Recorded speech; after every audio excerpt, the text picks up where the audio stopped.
Busca a Escritura, Santa Escritura, busca teu mestre dia a dia, busca aprender a doce história, que bênçãos ela te anuncia.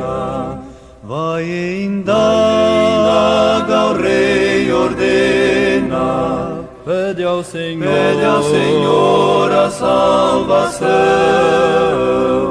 Bate hoje a porta em graça plena, ali terás real perdão.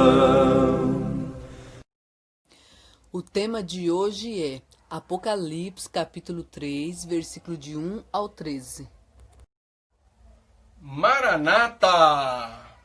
Deus seja louvado, meu querido, minha querida. Que a graça, o amor e a misericórdia de nosso Senhor Jesus Cristo seja com todos vocês. Tudo bem com vocês? Você está aqui no canal Busque a Escritura, uma classe feita para pessoas sinceras e que querem conhecer a verdade. E estamos dando continuidade a esse estudo maravilhoso, estudo do Apocalipse.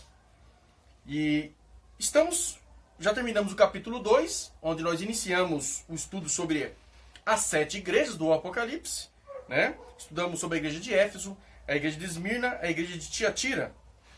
E agora nós iremos para o capítulo 3 de Apocalipse, dando sequência a esse estudo maravilhoso. Já convidando a vocês para se inscreverem no canal, deixe aí também o seu like, compartilhe com seus amigos, pessoas que querem conhecer a palavra de Deus de uma forma simples e objetiva e ao mesmo tempo profunda.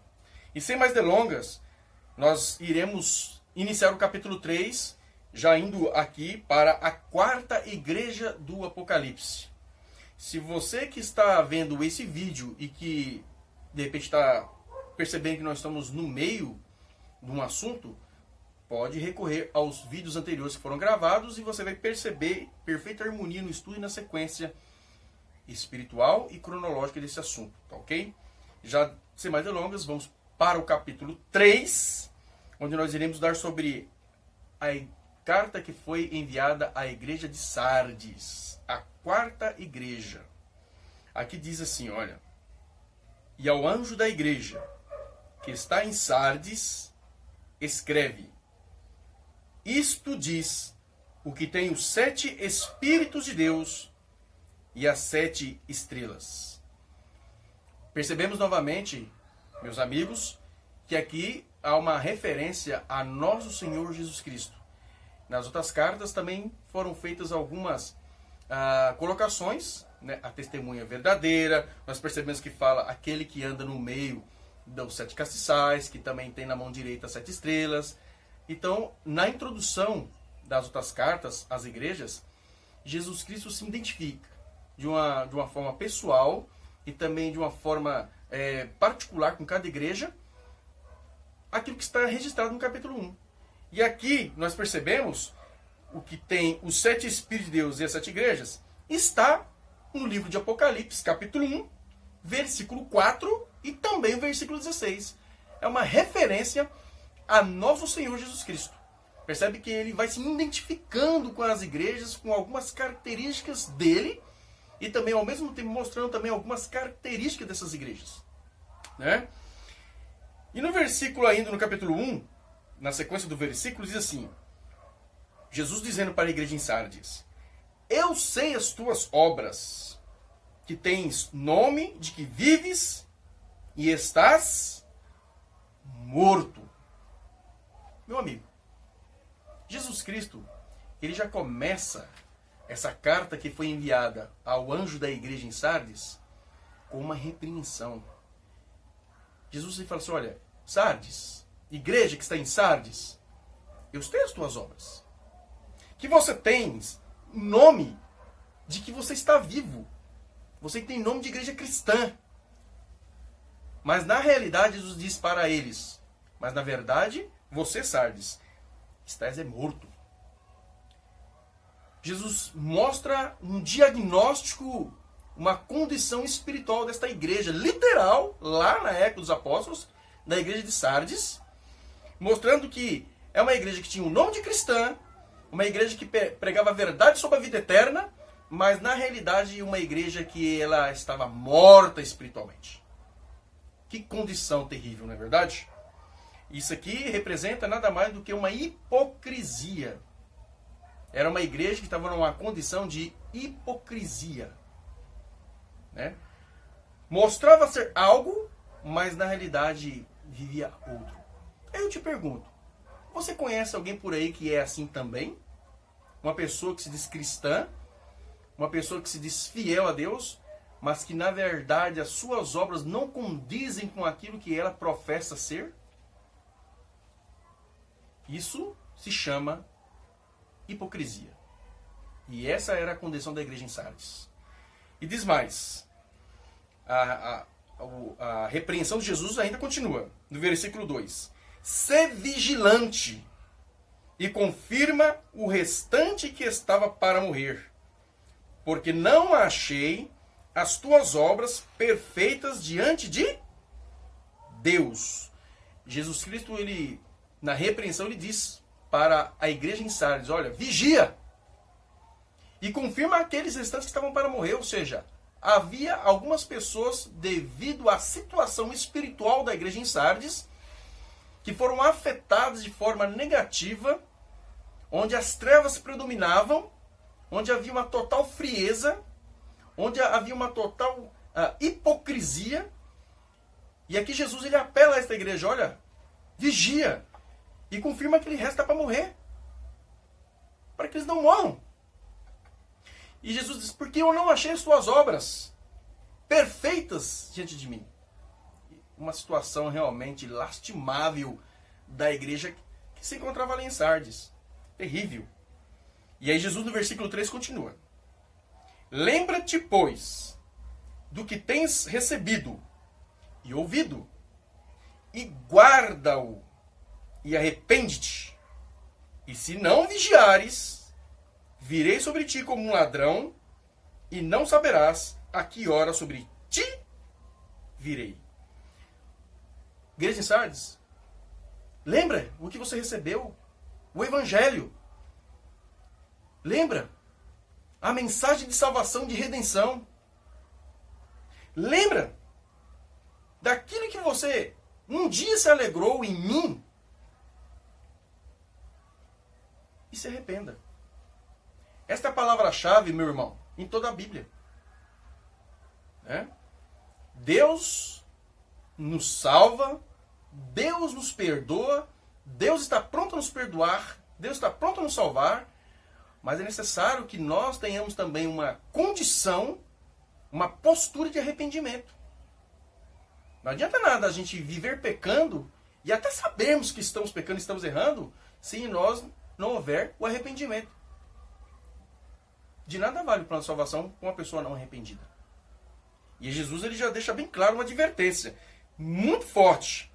Porque se não vigiar, se não se converter, se não se arrepender, virei sobre ti como um ladrão e não saberás a que hora sobre ti virei. Ou seja, vai perder de vista completamente o Evangelho. Porque se a pessoa está aqui atenta à palavra de Deus, ela está estudando, ela está acompanhando os sinais, está acompanhando os eventos que estão ao nosso redor. Ela está vendo também a condição pessoal da sociedade. E ela está ali vigiando, em oração, estudando, meditando na palavra de Deus. Mas quando uma igreja que se diz cristã, que diz que está vivo, mas não estuda a Bíblia, não estuda a lição, seja a lição da escola sabatina na igreja adventista, ou seja, a lição dominical, da escola dominical, se ela não vigia, se ela não está ali constantemente vigiando e estudando, perde de vista tudo ao seu redor. E ela realmente vai ser pega de surpresa naquele grandioso dia da volta de Cristo. Isto, Jesus ele fez uma referência aqui que está registrado lá em Mateus, capítulo 24, versículo 43 e 44. Né? Vocês podem ler lá. Mas aí, nem tudo estava perdido aqui para a igreja em Sardes. Aqui diz mais. Mas também tens em Sardes algumas pessoas que não contaminaram suas vestes e comigo andarão de branco, porquanto são dignas disso. Nós percebemos, meus irmãos, no decorrer desse estudo, que Jesus sempre faz uma referência, mesmo numa situação adversa, uma situação lastimável das igrejas, sempre havia ali o quê? Um resto, um remanescente de pessoas fiéis. E ele faz uma citação aqui, que essas pessoas que permaneciam fiéis e que não contaminaram as suas vestes, andariam com ele, de branco. Por que Jesus está fazendo uma referência a andar com ele de branco? Vamos em Judas. Judas é um livro antes de Apocalipse. Abra suas Bíblias em Judas, que só tem um capítulo. Tá? Vocês vão lá no versículo 23, que diz assim. Acharam todos. Está escrito assim. E salvai alguns, arrebatando-os do fogo. Tende deles misericórdia, com temor, aborrecendo até a roupa manchada da carne. Percebemos que é uma linguagem simbólica aqui em Judas. O que seria essa roupa manchada da carne? É uma vida de pecado. É uma vida entregue completamente ao pecado. Poderemos ir também lá em Zacarias, livro de Zacarias, Antigo Testamento, um livro antes de Malaquias, no capítulo 3, no versículo 1 em diante, diz assim: E me mostrou o sumo sacerdote Josué, o qual estava diante do anjo do Senhor. E Satanás estava à sua mão direita para se lhe opor. Mas o Senhor disse a Satanás: O Senhor te repreende, ó Satanás. Sim, o Senhor que escolheu Jerusalém te repreende. Não é este um tição tirado do fogo? Ora, Josué, vestido de vestes sujas, estava diante do anjo. Então, falando, ordenou aos que estavam diante dele, dizendo: Tirai-lhe estas vestes sujas.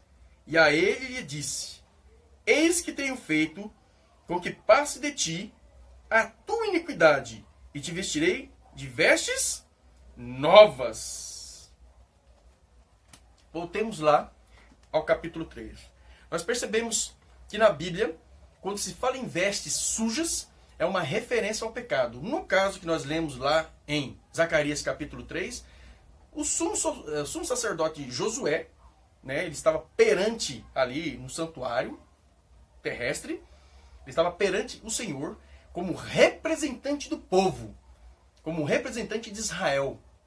E Israel se encontrava numa situação de rebelião e apostasia tremenda, ao ponto que, aos olhos de Deus, aquele representante do povo se encontrava com as vestes sacerdotais completamente sujas, ou seja, uma representação dos pecados de todo o povo de Deus. Mas, como tal representante, Josué estava ali para quê? Para interceder. Ele era ali um tipo de Jesus Cristo. Interceder por ele e interceder pelo povo, arrependido e pedindo perdão pelos pecados. E Deus ali, nós percebemos que Satanás ali estava ali acusando, tentando de todas as formas desanimar a Josué, tentando de toda forma obstruir a obra de redenção, de expiação. Mas aí agora Jesus, o Senhor dos Exércitos, ele repreende Satanás, dá o perdão a Josué, o sumo sacerdote, que representava todo o povo de Israel, e ali simbolicamente todo aquele perdão estava disponível a todo o povo de Israel, o povo de Deus, e um símbolo disto é tirar-lhe as vestes sujas, as vestes que representavam ali os pecados, e ele agora seria revestido com vestes novas, vestes limpas, que no caso o sumo sacerdote usava uma veste de linho, né? Veste de linho que era branco. Ok? Voltemos lá novamente em Apocalipse capítulo 3 e vamos à sequência aí do versículo 5. O que vencer, uma pessoa que vencer, Então tem uma caminhada para a gente vencer, não é verdade? Será vestido de vestes brancas. Olha, de novo, Jesus dando ênfase. Jesus dando uma ênfase sobre essa questão de vestes. E de maneira nenhuma riscarei o seu nome do livro da vida. E confessarei o seu nome diante de meu Pai e diante dos seus anjos. Da mesma forma que o Senhor dos Exércitos ali, ele confessou diante do Pai e diante de todos os anjos o símbolo do Josué, o sumo sacerdote, lá no livro de Zacarias, da mesma forma aqueles que confiarem plenamente, tiverem fé plenamente nos méritos de nosso Senhor Jesus Cristo, também receberão a justificação. Essas vestes brancas, o que significam na verdade isto? Isso está lá em Apocalipse capítulo 19. Vá nas suas Bíblias, Apocalipse capítulo 19.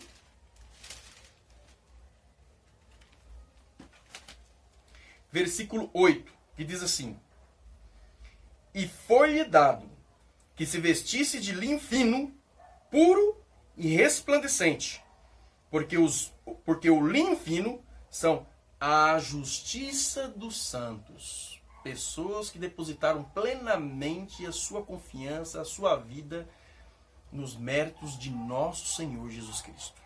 Ok? Então, se você vencer, Jesus, ele deixa claro o seguinte: vai receber vestes brancas, o seu nome não será riscado no livro da vida. Será que pode sim a pessoa ser riscado o seu nome no livro da vida? Será que se aceitar Jesus Cristo uma vez salvo para sempre? O que a Bíblia diz sobre isso? Abram suas Bíblias no livro de Êxodo, capítulo 32, ou anotem aí se quiserem. Êxodo 32, versículo 32 em diante. Olha aqui que Moisés, que era também o representante do povo de Deus naquele tempo, ele falou para Deus: Agora, pois, perdoa o seu pecado. Se não, risca-me, peço-te, do teu livro que tens escrito. Então disse o Senhor a Moisés: Aquele que pecar contra mim, a este riscarei eu do meu livro. Então a Bíblia é clara que se nós rejeitarmos a graça, se nós vivermos uma vida de pecado, amarmos o pecado, se um dia nós aceitamos a Jesus e de repente não levarmos o cristianismo a sério, acharmos que estamos indo em um circo ou estamos em um grande parque de diversão e que podemos curtir à vontade o mundo, nos divertir à vontade, sem prestar atenção nos princípios das coisas de Deus e amarmos o mundo, é claro, se não depositarmos a nossa confiança, o nosso arrependimento aos pés de Jesus Cristo, corre o risco do nosso nome ser riscado no livro da vida. E não receberá também as vestes brancas. Ou seja, é perdição. Se perderá. Não tem essa coisa de uma vez salvo, salvo para sempre. Ok? Por isso que é bem claro. E confessarei o seu nome diante de meu Pai e diante dos seus anjos. E no versículo 6 diz: Quem tem ouvidos, ouça o que o Espírito diz às igrejas. Ou seja, preste atenção. Vigia. Tá, meu irmão? Tá, minha irmã? Estamos nos últimos dias. Não é tempo mais de brincar. O parque da diversão tem que estar fechado. E é um momento realmente de preparo para a volta de Jesus. Irmãos, então literalmente nós percebemos que isso aqui foi escrito para a igreja de Sardes. Aonde era Sardes? Sardes, da mesma forma que Pérgamo, era uma cidade que ficava num alto da montanha, né? Uma cidade também muito influente. Eu tenho até aqui alguns comentários que diz aqui. E diz que as primeiras moedas, diz que se tem conhecimento, foram cunhadas nessa cidade de Sardes, que ficava também ali na região que hoje nós conhecemos como Turquia. literalmente foi escrito para a igreja que se encontrava em Sardes. Mas Deus, como já foi dito em outros estudos, pegou emprestado essa situação literal da igreja em Sardes, na época já do apóstolo João, para, com ela, representar um período da história da igreja cristã, como nós já falamos nos outros vídeos passados. E que período representa esta? Representa o período de 1565, da nossa era, até o ano de 1750. Deixando claro para vocês que estão estudando a Bíblia, que essas datas, esses anos são aproximados, não são anos exatos. Há alguns comentaristas que estudam a palavra de Deus, o Apocalipse, que eles, as datas são um pouco diferentes, mas mais ou menos no mesmo período. Há alguns estudiosos que encaixam também no ano de 1517 ao ano de 1755, ou seja, o período de 1565 ou 1517 até o ano de 1750 ou o ano de 1755. Esse período é representado pela igreja de Sardes. Que período foi esse, Flávio?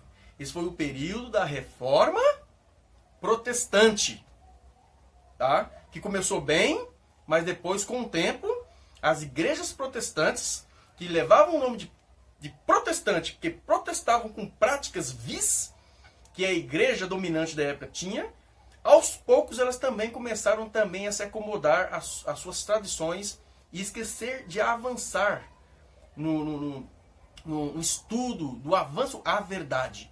Então, começou bem lá com Lutero, com Wycliffe, com Jerônimo e outros mais, mas no decorrer da história, elas foram se acomodando, cada qual com as suas crenças fundamentais, não buscando avançar na verdade presente, na verdade plena. Cada qual tinha um pouco da verdade dessas igrejas, mas elas não aprofundaram um estudo sobre esse assunto. E devido a isso, elas se tornaram uma igreja estagnada e até mortas. Muitas delas se acomodaram às tradições, aos costumes, e se tornaram frias, igual à igreja dominante. Tá? E ela é representada nesse período da Reforma Protestante, uma igreja estagnada. Parou de avançar. Começou bem, mas parou ali, no conhecimento da verdade. Ok? Agora indo também para a outra igreja, que é a sexta igreja do Apocalipse, igreja de Filadélfia. O nome Filadélfia representa amor fraternal. Era uma cidade que ela tinha um nome muito bonito. Amor fraternal. Eu tenho aqui alguns dados sobre essa igreja, a região em que se encontrava a igreja de Filadélfia. Filadélfia ficava entre dois vales. Um dos vales oferecia um portão natural, depois vocês vão perceber que Jesus é bem familiar nessa linguagem. Para quem chegava, era uma porta aberta, sempre, né? Porque é um portão natural entre os dois vales. Hoje, Filadélfia chama-se Alazehir, que quer dizer uma cidade avermelhada. E ela tem hoje uma população estimada de 20 mil pessoas hoje. Então, nós vamos entrar aqui na carta que Jesus mandou para a igreja de Filadélfia. Vamos lá? E ao anjo da igreja que está em Filadélfia, ou seja, ao ministro, ao mensageiro, o responsável da igreja de Filadélfia, escreve, Jesus manda: isto diz o que é santo, o que é verdadeiro, o que tem a chave de Davi, e que abre e ninguém fecha, e fecha e ninguém abre. Jesus agora já não estava mais usando um título que está lá no capítulo 1 de Apocalipse, como as demais igrejas. Agora ele usa uma expressão que é encontrada no livro de Isaías. Abra sua Bíblia em Isaías, capítulo 22. Isaías, capítulo 22, versículo 22, que diz assim: e porei a chave da casa de Davi sobre o seu ombro, e abrirá, e ninguém fechará, e fechará, e ninguém abrirá. Percebe? Então nós vamos perceber no decorrer do estudo que o Apocalipse ele é recheado de referências do Antigo Testamento. Então, para nós entendermos o que Jesus queria dizer ali, muitas das tais referências se encontram lá no Antigo Testamento. Ok? Então, Jesus ele se apresentou aqui, que é aquele que tem a chave, que abre e ninguém fecha, e que fecha e ninguém abre. A chave de Davi. Versículo 8. Eu sei, Filadélfia, eu, Jesus, sei as tuas obras. E eis que diante de ti pus uma porta aberta, e ninguém a pode fechar. Lembra-se da referência a Filadélfia, que é Alexandria hoje? É uma cidade que ficava entre dois vales e que tinha uma porta natural que nunca se fechava. Então Jesus estava usando uma linguagem familiar aos cristãos lá na cidade de Filadélfia. E nós vamos ver, pus uma porta aberta, ninguém pode fechar. Que porta é esta? Abra suas Bíblias, lá no Evangelho de João. Evangelho de João, capítulo 10.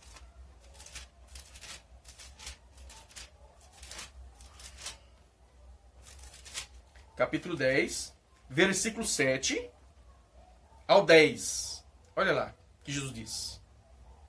Tornou, pois, Jesus a dizer-lhes: em verdade vos digo que eu sou a porta das ovelhas. Todos quantos vieram antes de mim, são ladrões e salteadores, mas as ovelhas não os ouviram.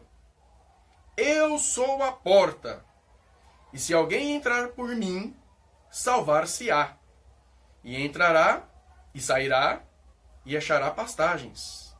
O ladrão não vem senão a roubar, a matar e a destruir. Eu vim para que tenham vida e a tenham com abundância. Maravilha! Então Jesus aqui, essa porta é a porta da salvação. E a salvação só alcançamos através da pessoa de Jesus Cristo. E ele deixou claro que ninguém pode fechar. E continua o texto.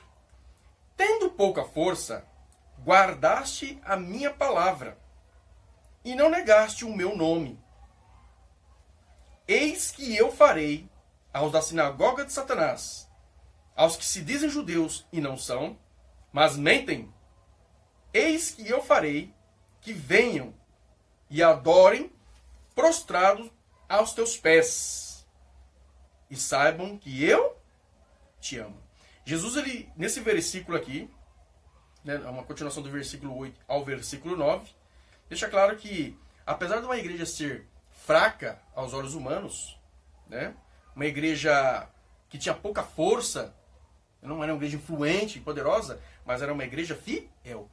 É a única igreja, dentre as 7 do Apocalipse, que não houve nenhuma repreensão.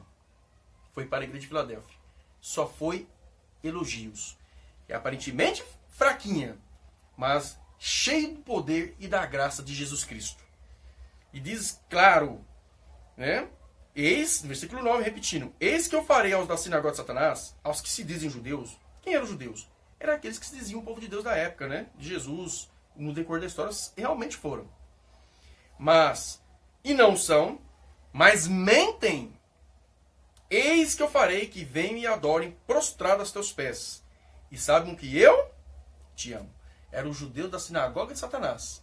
Já lemos sobre a sinagoga de Satanás. Uma referência à igreja dominante da Idade Média. Tá? A igreja católica apostólica romana. Foi fundada por Cristo, mas foi afundada pelos homens. E aqui Jesus faz uma referência literal àquela sinagoga que já existia lá na época dessa igreja. Pessoas aparentemente piedosas, mas que na verdade se tornou sinagoga de Satanás. Por quê? Porque perseguiam e acusavam, se tornaram adversários dos cristãos.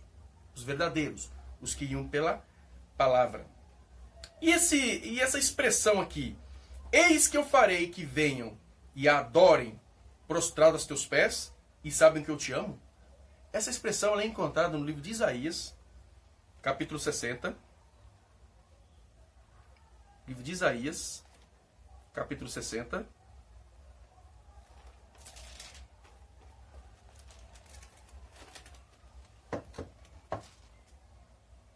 Versículo 13 e 14. Essa expressão ela foi tirada de uma promessa que fora feita para Israel. Quando ela se tornou fiel a Deus, né? Ao ela se tornar fiel a Deus, a promessa que Deus deu a ela que ela seria a glória das nações. Olha aí, no versículo 13 e 14. A glória do Líbano virá a ti, Jerusalém. Caso Jerusalém. A faia o pinheiro e o bucho conjuntamente, para ornarem o lugar do meu santuário, e glorificarei o lugar em que se assentam os meus pés. Também virão a ti, inclinando-se, os filhos dos que te oprimiram, e prostrar-se-ão à planta dos teus pés, todos os que te desprezaram, e chamar-te-ão cidade do Senhor, a Sião do Santo de Israel. Então aqui, já lá com Isaías, fora feita uma promessa de glória para Jerusalém, né? Uma glória futura para ela, ao ela se tornar fiel, voltar para os braços do Senhor e ser fiel, obediente como povo do Senhor. Essa promessa, agora ela fora emprestada e colocada aqui para a igreja de Filadélfia, né? Uma referência à glória futura do povo dos seus fiéis, onde se cumprirão, né? Onde se cumprirão quando Cristo voltar nas nuvens do céu, com poder e grande glória, para levar o seu povo. E nós vamos chegar lá. Mas já vou adiantando um pouco aqui. No final do milênio, quando a cidade santa descer do céu, os remidos, entrando lá dentro, e um outro estudo, não vou falar isso agora, diz a palavra de Deus que todo joelho se dobrará. Todo joelho de todas as épocas, de todos os tempos se dobrará. Perante a Nova Jerusalém, perante Jesus Cristo, perante o Deus Todo-Poderoso que estará junto, o Espírito Santo e os remidos dentro da cidade. Então, isso que está escrito aqui é uma profecia que fora feita para Filadélfia, literal, que se estendeu também para um período da igreja, mas que ela tem uma aplicação realmente para os fiéis que forem sinceros, mesmo aparentemente fracos, mas que sejam pessoas fiéis, obedientes e que sigam aonde Jesus for. Vai se cumprir na plenitude esta promessa. Tá? No versículo 10 diz: como guardaste a palavra da minha paciência. Algumas versões vão dizer ordem da minha perseverança. Também eu, Jesus, dizendo aqui, te guardarei da hora da tentação. Na minha versão diz tentação. Em outras versões vai dizer provação, que há de vir sobre todo o mundo para tentar os que habitam na terra. Eis que venho sem demora, Jesus diz. Guarda o que tens, Filadélfia. Guarda o que tens, amor fraternal. Para que ninguém tome a tua coroa. Tá? A quem vencer, eu o farei coluna no templo do meu Deus, e dele nunca sairá. E escreverei sobre ele o nome do meu Deus, e o nome da cidade do meu Deus, a Nova Jerusalém, que desce do céu do meu Deus, e também o meu novo nome. Quem tem ouvidos, ouça o que o Espírito diz às igrejas. E aqui, Jesus fez só elogios para essa igreja, aparentemente fraca, mas muito fiel, amor fraternal. E depois Jesus fala da recompensa daqueles que foram fiéis, usando uma linguagem de expressão, coluna no templo de Deus, nunca sairá, ou seja, ficará eternamente salvo. Né? E diz mais: escreverei sobre ele o nome do meu Deus, caráter de Deus, porque o nome na Bíblia é uma representação do caráter das pessoas. Jacó, enganador, Israel, que lutou com Deus, Jesus, o Salvador, e assim vai. Né? Então aqui é uma representação do caráter impresso nessa pessoa, na vida dessa pessoa salva. E diz mais: e escrever sobre ele o nome do meu Deus e o nome da cidade do meu Deus, a Nova Jerusalém, que desce do céu do meu Deus, e também o meu novo nome. Jesus tem um novo nome, tá? Quem tem ouvidos, ouça o que o Espírito diz às igrejas. Flávio, literalmente foi escrito para a igreja lá em Filadélfia, na época do apóstolo João. Mas qual é o símbolo disto na era cristã? Isto aqui representa um reavivamento que começou em meados do ano de 1750. Lembra-se lá em Sardes? Uma igreja estagnada, hipócrita, perderam de vista o seu chamado. E Jesus apela para que se arrependerem, para que eles vigiassem. e voltar novamente aquilo que eles tinham recebido como verdade, em meados de 1750, houve sim um reavivamento em várias partes do mundo.